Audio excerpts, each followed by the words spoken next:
Hornby have captured the look of the Holden B12 ever so well. The look of that boiler, this very huge presence that these locomotives gave, has really been captured well. Hello to you, welcome back to the channel. I'm Jennifer Kirk and we're up here in the loft on Weir Yard. Now I hope you had a fabulous Christmas and that you got everything that you wanted and that things worked out okay. I know we're still going through some quite incredible times, but hopefully things are getting better. And well, over the Christmas period, I have treated myself to a Hornby model which has been on my radar since it first came out in its modern super detailed form, and it's from Hornby. It's the B12, and I'm really excited to be able to take a closer look and show you guys what I found with this model. So come with me in association with the channel sponsor Trainomatic, makers of DCC decoders and accessories, and of course we'll also be doing a full DCC fitting guide using the appropriate Trainomatic decoder, just so that you too can see how to DCC fit your own model should you choose to go and get one of these. Now we've got some affiliate links as well down in the description box, so if you do like the look of what you see, you can go and very easily find where you can buy your own version of this model. But without further ado, let's take a closer look.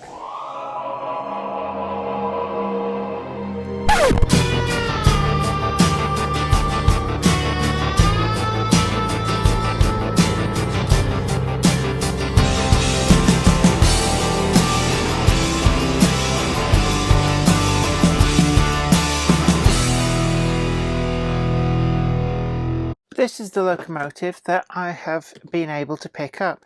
Now the B12 from Hornby has been out for a little while. In fact, when you trace it back through the range, there's been a B12 in Hornby's range for quite some decades. But this particular version is completely retooled. So the only ancestry that this shares with the previous versions is that it's a model of a B12. There is nothing of the previous tooling that has been carried over into this model. So even though it's a retooling of a locomotive that was already in Hornby's range, it should be considered as a completely new model. And it's a very distinctive and quite aesthetically pleasing locomotive. It's one which was born out of the fact that the Great Eastern Railway was in need of more powerful motive power, but was beset with restrictions in terms of axle weights, also total length of the locomotive, and it's one of the reasons that the tenders look so tiny compared to the locomotive, is that these had to fit onto pre-existing turntables. So when James Holden was tasked with designing these locomotives, he'd already done the very successful Claude Hamilton 440s, but when he went up to a 460 for the extra power, he had to turn to inside cylinders to keep it within the loading gauge, but also started to experiment with superheating to get extra power from the boilers. Now these were actually a very successful class of locomotive. Now 71 were originally built by the Great Eastern Railway, and such was their success and versatility that after the grouping, the London and North Eastern Railway actually ordered a further 10 examples. Now throughout their life they underwent some rebuilding. Some got certain modifications, others didn't, so they over time got spread out into a number of subclasses. But it's quite testament, I suppose, as to how successful these locomotives were, that in London and North Eastern Railway days they worked as far afield as Scotland, and certainly over a great deal of the LNER system. And in fact, after the LNER experimented with 264 Adriatic wheelbase tanks for the former London, Tilbury and Southend Railway, that programme was discontinued given the unsuccessful nature of those, and these locomotives were found to be an ideal alternative. 71 of these locomotives passed through to British Railways ownership, and the livery that Hornby have turned this example out in is a very early British Railways livery, so suitable pretty much from not long after nationalisation through the very late 1940s. So it's got the BR style lining, the BR black with that kind of red and off-white lining, and it's lacking the crest that hadn't yet turned up. So it's got British Railways spelt out in full on that tender. But there are a number of other livery versions of these that have been released, including the later with the crest version, and a very, very attractive LNER apple green version too. And actually these locomotives really do suit the green livery. We've got running number R3545, British Railways B12 class locomotive, number 61556. And then, of course, as per the Hornby packaging, we've got a potted history of the class, some of which I've touched upon. And also, I really do like this that Hornby do. They have an extra paragraph which gives you the specific details about the locomotive that this model is. So it actually tells you a little something about its allocations, its history, and of course its ultimate fate. And then we've got the line drawing from the Hornby works drawing, and you can see here 2015 was when these drawings were drawn up. So that dates back to when they were tooling up from scratch the B12 locomotive as an all-new super detailed model. And it does come DCC ready. It contains an 8-pin decoder socket, and we are going to be doing a full DCC fitting guide using the appropriate 8-pin Train-O-Matic decoder, which I've got here, and we'll come to that towards the end of the video to help you guys out for doing your own DCC fitting.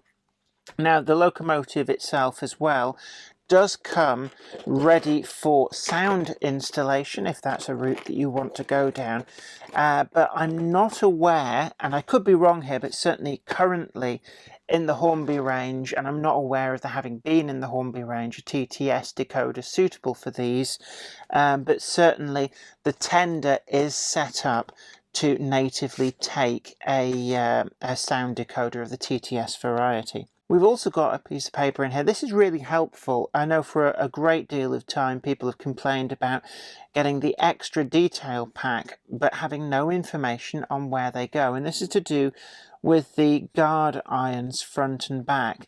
Now, as you'll see, these come really nicely finished in the red. And so we've got the extra detail pack here, and you can see we've got the front coupling, some of the brake rigging, and those very vivid red guard irons. And by the looks of it, these shouldn't be too difficult to fit, and I might actually have a go at fitting those later on. I don't normally go in for fitting the extra detail because quite often they can obstruct the couplings, but on this model I'm not going to be fitting the front coupling, so I'm going to load up the front buffer beam with all of the appropriate pipe work. It's the standard clamshell type packaging, although what's interesting is that all of these kind of like foam inserts have been very carefully and laboriously glued in here, and they do provide a huge amount of protection to the model. And just going to put all this packaging to one side. I'm going to put that paperwork to one side as well.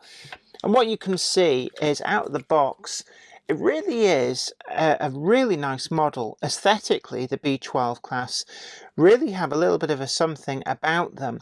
And they did look a much bigger locomotive than they were in real life, with things like these oversized splashers.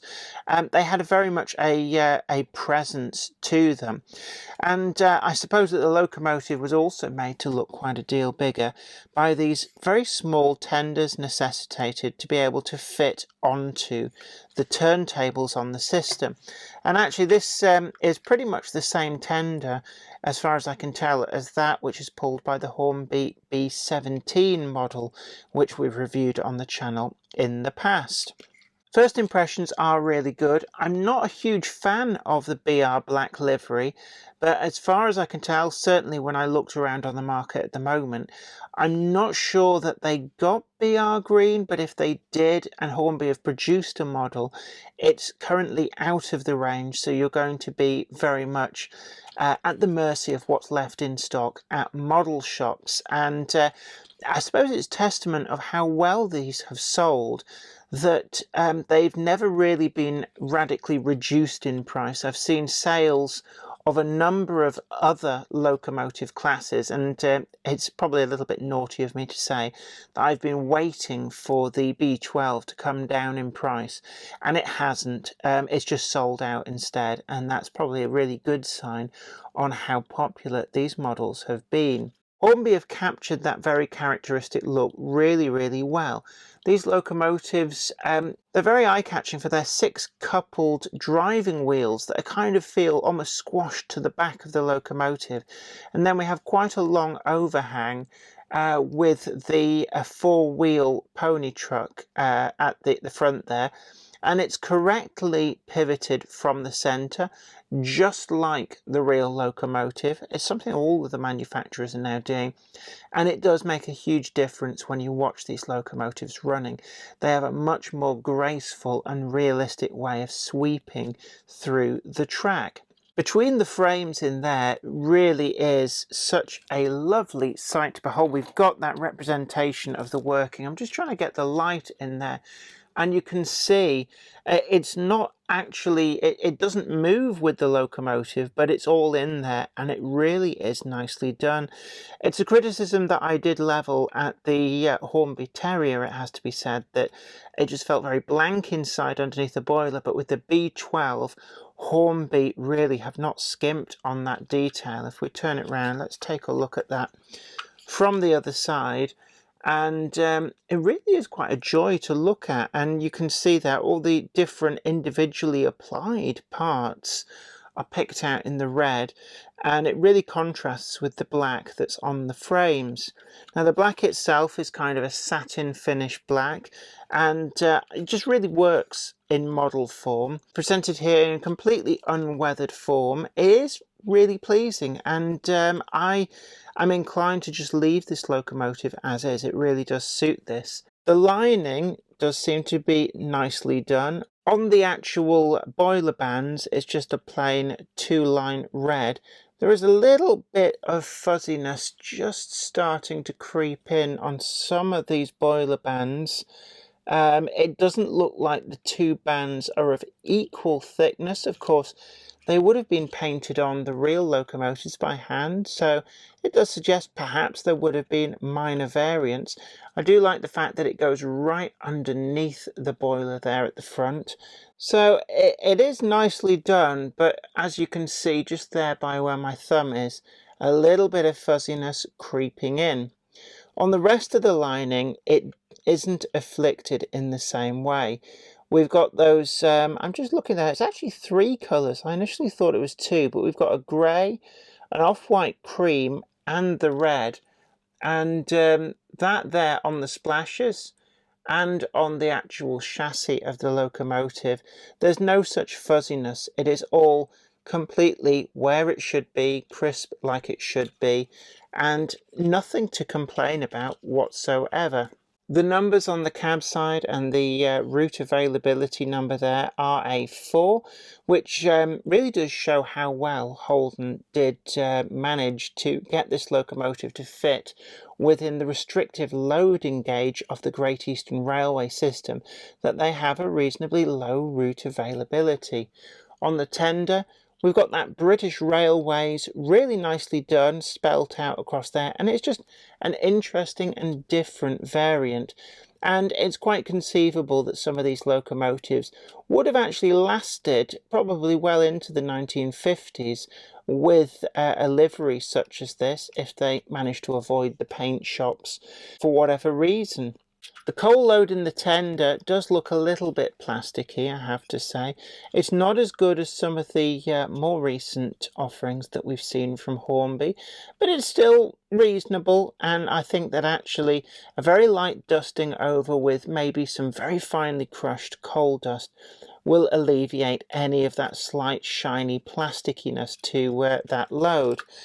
I think that the load is removable, although on some of these, this locomotive included, it's almost impossible, to be honest, to get that out.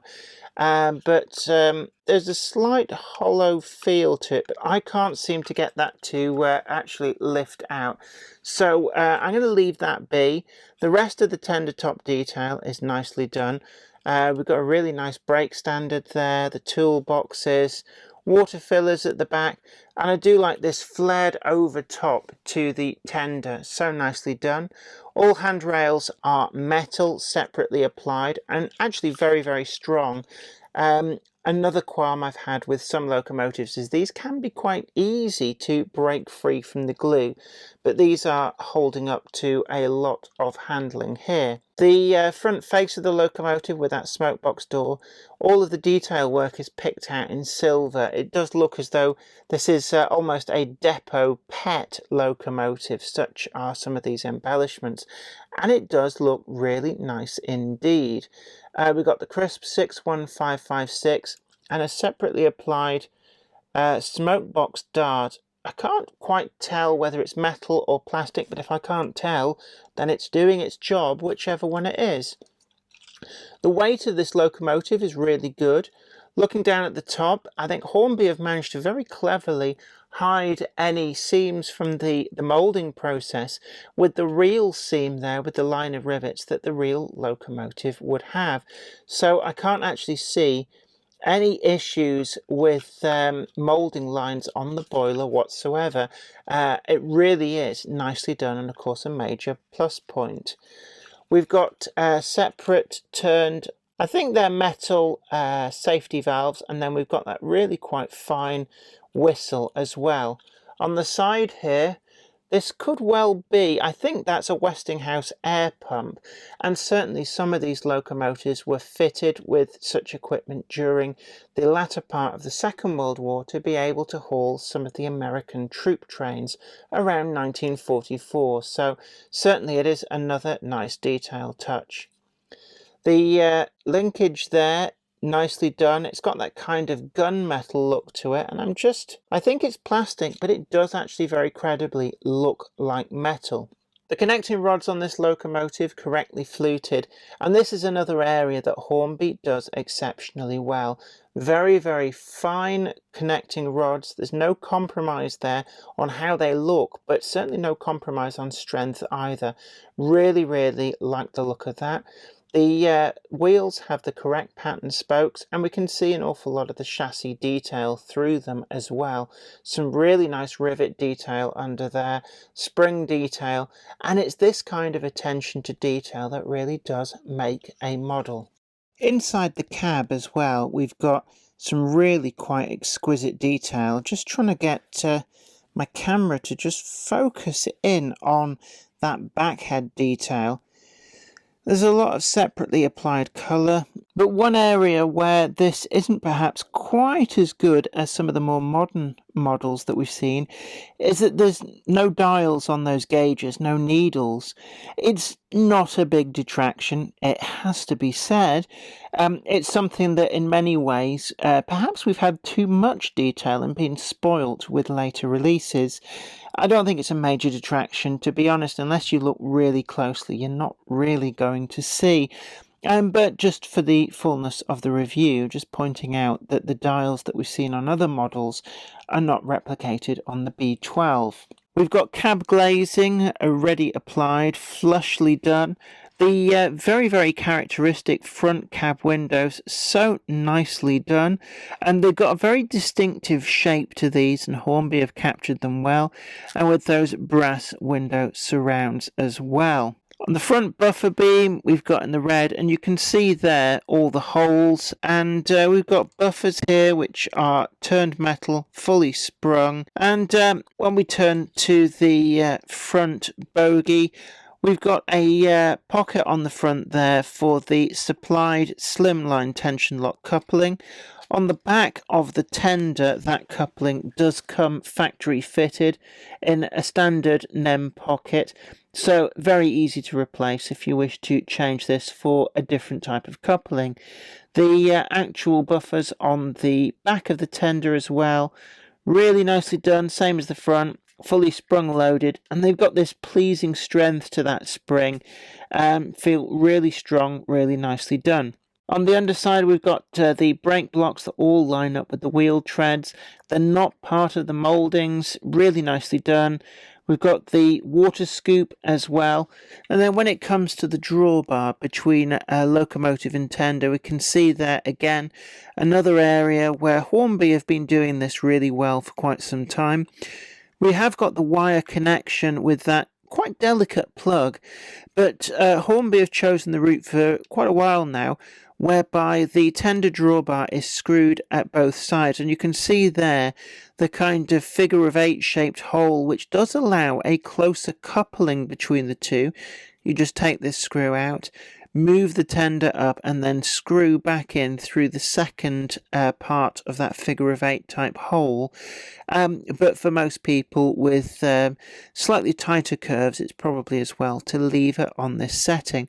But of course, because it's screwed in front and back, we've got no risk of ending up putting excess strain on this wire. And believe me, those plugs can be very, very delicate. You do not want to pull those wires out because you will be in a world of hurt trying to get that fixed.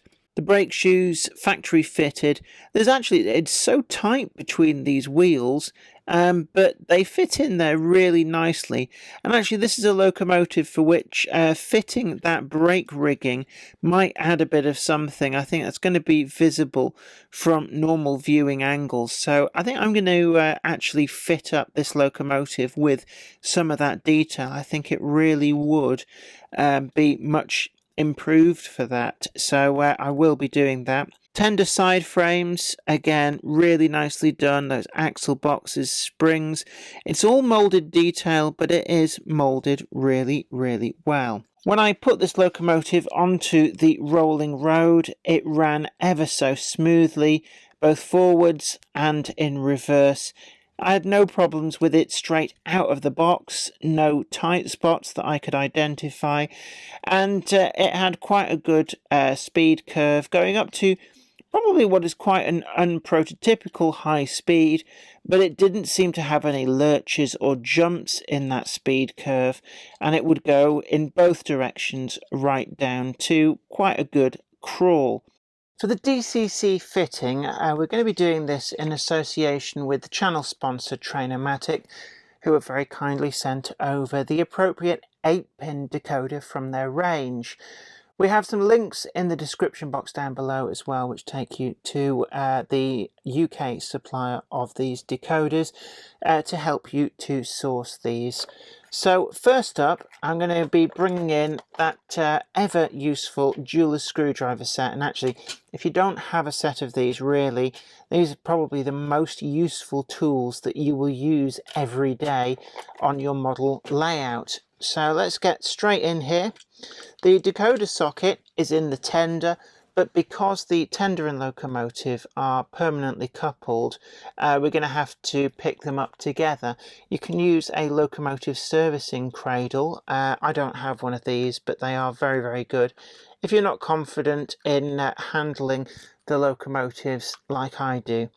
We've got 2 screws down here, one either side, and these are in between the first and middle axles on the tender. We're just going to get right down in there, and it's a little bit awkward on the B12 because it's sort of right in underneath one of the brake shoes, so just be a little bit careful. Let's get those loosened up, and just going to give that a wiggle. And what you'll see as well is we've got this kind of hook at the back of the tender. So when you get them loosened off, you need to lift and pull forwards, and then the tender top will drop out, revealing the 8-pin decoder socket at the back, and then the metal weight has the recess that fits the standard TTS decoder assembly with the speaker that Hornby supply.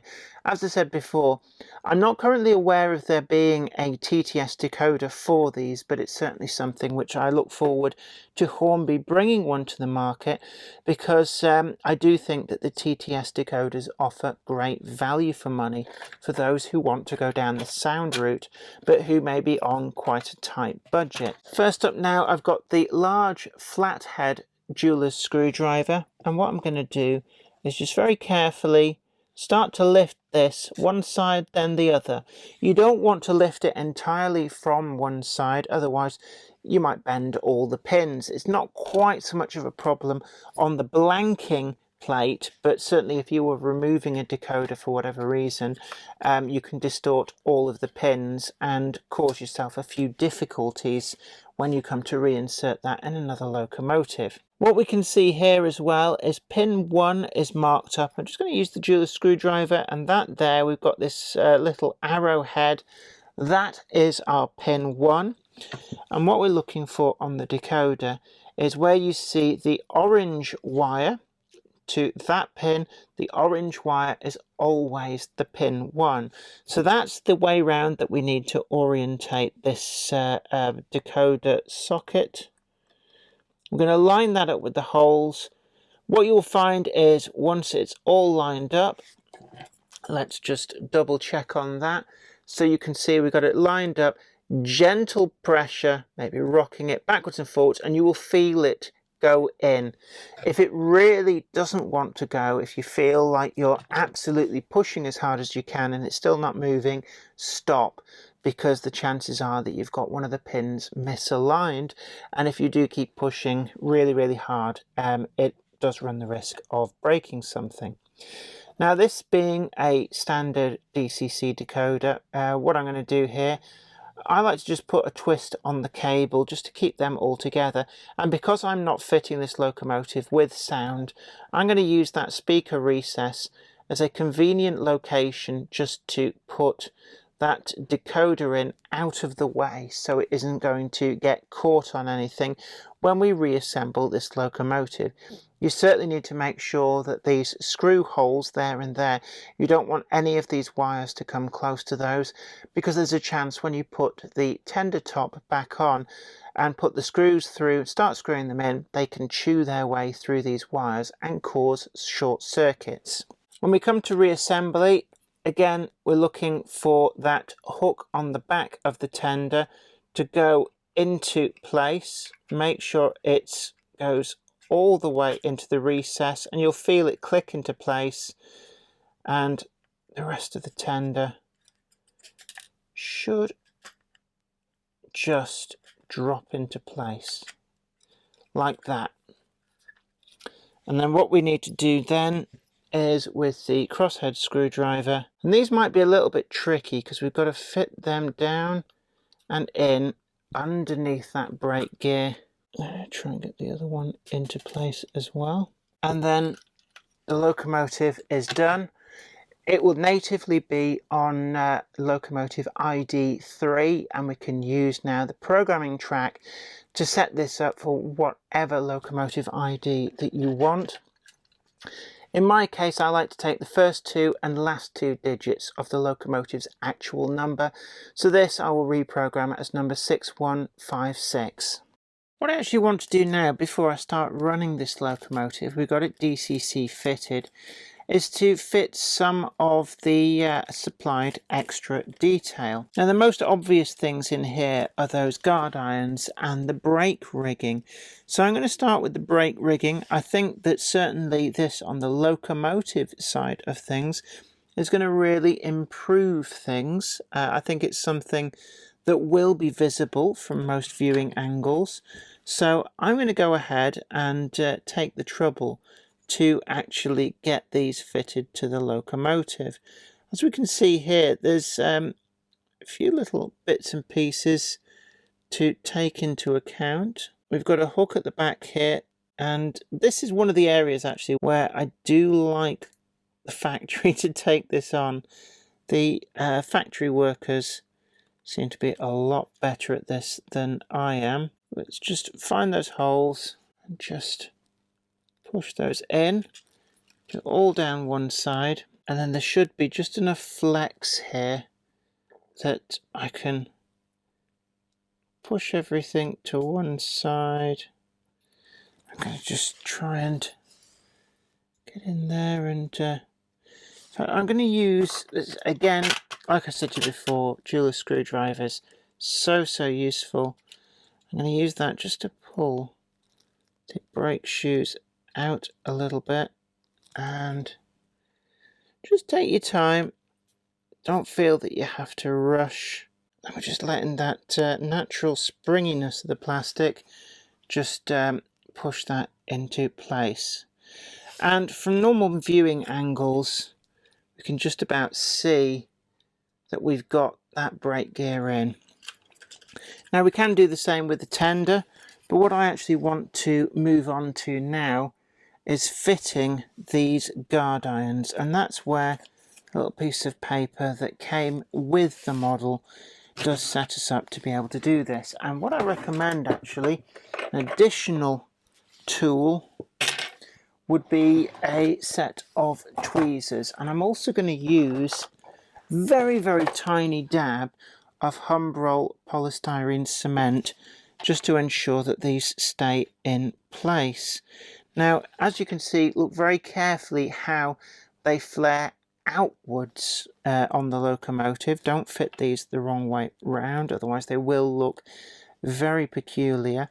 The actual guard irons are supposed to line up with the actual rail heads. That is, after all, what these are for.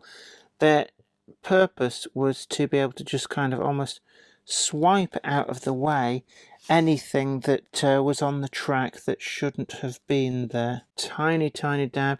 Don't go overboard. If you do go overboard, it's going to go everywhere, and that is not what we want. Probably best if you use your dominant hand to hold the tweezers. So what we're going to do is just line this up with those holes.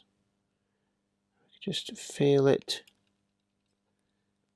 going into place. Hopefully I could just feel that push into place. Maybe use the tweezers just to make sure, but certainly you can see that that front end is so much improved for adding those guard irons and the rest of the pipe work. So I'm well pleased with that, and the brake rigging underneath. I've chosen not to apply any of the parts to the tender. I'm going to leave that be for now. And now it comes to scores. And actually my initial impressions of this Locomotive straight out of the box were very favourable. I really do like this detail underneath the boiler, the fact that there's no visible seams from the moulding process. I thought that Hornby captured the look of this very interesting and aesthetically pleasing prototype really well. I actually also quite like these extra details fitted here on the front with these guard irons. It really does come together quite nicely and very distinctively on there. The standard of finish, that was, in the main, really good. Most of the lining was nice and crisp and clear, and those three different colours were really well done. The area where I felt that there was some detraction was on these boiler bands. They just felt a little bit fuzzy in places, and certainly in the hard to reach areas it's understandable that they might ever so slightly fuzz up, but it's something that I noticed, so I'm going to bring that up. Inside the cab as well, we've got those dials, but they're just white faced. There's no extra details on them, which is something that maybe we've been spoilt rotten, it has to be said. But it is another area where I have to point it out because it isn't quite as good as some of the other models that I've reviewed. This tender load I felt is a little bit on the plasticky side, and the tender looks just that little bit too full. I believe you can take the tender load out, but it is well in on this model, and I was just a little bit worried about causing any damage. This model has been bought at full retail price by myself, so I'm obviously not inclined to cause any kind of damage to the finish. And I did feel that perhaps that was an area where it could have been a little bit easier to take that out. But we're really splitting hairs here. Areas that were really good, there's no seams on the boiler, and the look and feel of this really does work well. The embellishments to the front are really nicely picked out, and actually by and large there's not really a huge amount to fault above and beyond those minor niggles that I've brought up. So on finish, I'm going to give this an 8.9 out of 10. On functionality, this locomotive ran incredibly well, both on DC and DCC. On the DC running, it was really smooth response. It didn't feel like it needed to be running, but I'm sure that with a little bit of running, it will only get smoother. The pickups in the tender and on the driving wheels mean that this is not beset by any kind of issues with insel frog points and any kind of dodgy bits on the track. It just kept on going ever so well. On DCC, again, running was pretty smooth with a good speed curve on there. When it came to hauling loads, I had no real issues with it. It was able to haul all the loads which I threw at it, which were of prototypical length, and actually these were quite a good deal longer perhaps than the average modeler might have room for on their own layout, so I don't think you're going to run into any real problems with this at all. It was sure-footed on my 4% gradients, and it got up and down them without any real hint of wheel slip, even though obviously haulage capacity was reduced in doing so. Going through point work that included double slips, regular points, and both insel frog and electro frog, I didn't have any real problems with it, and the wheel back-to-backs were perfect out of the box. So I'm going to give this a 9.3 out of 10. When it came to ease of use, DCC fitting this locomotive is very, very straightforward, as we've come to expect from all of the Hornby products. The DCC socket, being a standard 8-pin decoder socket, is in the tender, which provides plenty of room not just for the decoder, but also for a sound installation if that's the route you want to go down. And even fitting a stay alive too is perfectly possible with the space that's available. The screws were just a little bit more difficult to gain access to, being that they were underneath some of the brake blocks, and that meant that you had to be a little bit more careful, but again, it's not really a great big issue. So I'm going to give this a 9.3 out of 10.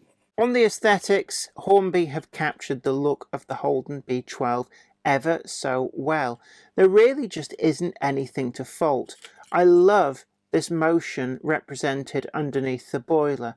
The look of that boiler, this very huge presence that these locomotives gave, has really been captured well. There may be minor compromises with the fact that these wheels have to sit very close together, and on the prototype the fact that real locomotives have much finer flanges than models have to have has meant that there probably is a little bit of a compromise in there, but in all honesty I don't detect it. So I think Hornby have to be commended with what is one of the finer locomotives in their range, and I'm just going to give it a 10 because on aesthetics there really just isn't anything to fault. When it comes to price, we're firmly in an era where we're starting to have to acknowledge the fact that we're getting locomotives for £200 plus.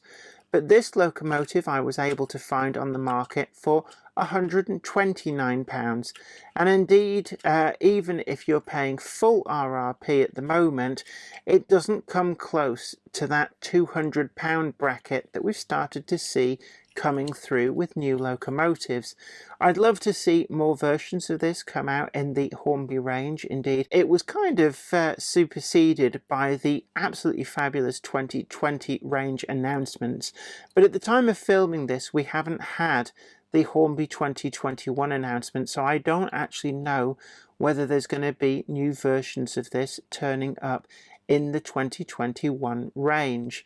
But if it does arrive, what I would love to see is a TTS sound decoder suitable for them as well. And I'm sure that Hornby has stuff like that well and truly in its plans. But this locomotive, I feel, does offer pretty good value for money for what is an amazing performer. A really, really good looking locomotive with excellent build quality. Not a single thing fell off whilst I was handling it. It seems very, very robust without actually compromising the finesse of the detail. So on value for money, I'm going to give this a 9.5 out of 10. And that gives us a final score of an incredibly respectable 47 out of 50. And it just goes to show that even though the B12 has been in and out of Hornby's range for decades, the fact that they are more than willing to completely retool this model up to an incredibly high standard shows the care and attention that they give to their models. They don't rest on their laurels. They keep giving the modeler exactly what the technology and the market demands, and this B12 is no exception. Well, I hope you really enjoyed that video and that it was informative for you too. And also don't forget that you can check out the affiliate links in the description box down below, which takes you to where you can find your own version of this model. But without further ado, this is me, Jenny Kirk, saying you take great care of yourself. Like, share and subscribe. And remember, sharing is caring and it does help the channel tremendously. But until next time, this is me, Jenny Kirk, saying take great care of yourself. Happy modelling. Bye for now. Today's video is sponsored by Trainomatic, makers of DCC decoders designed to be fully compatible with every manufacturer's locomotive. Visit train-o-matic.com to browse the full range and see what they've got suitable for you. I'd like to send out a huge thanks to everybody who supports me on Patreon, and an extra special huge thanks goes out to Anthony Kidson, Michael Churchwood, Anthony Hunt, William Wade, Wayne Johns, Offshore Allen, oorail.co.uk, Tepic, Michael Lockie, Helen Sink, Peter Bolton, Brian and Dorothy Mudd, Gary Lewis, David Quinn, Sparky 107, George Botterini, Andy Finch, Chris Moss, Robert Sears, MD of San Juan Model Company and Grant Line Products, Sam Yates, Dale Williams, and Mo Henry. Thank you. Without you guys, I couldn't do this.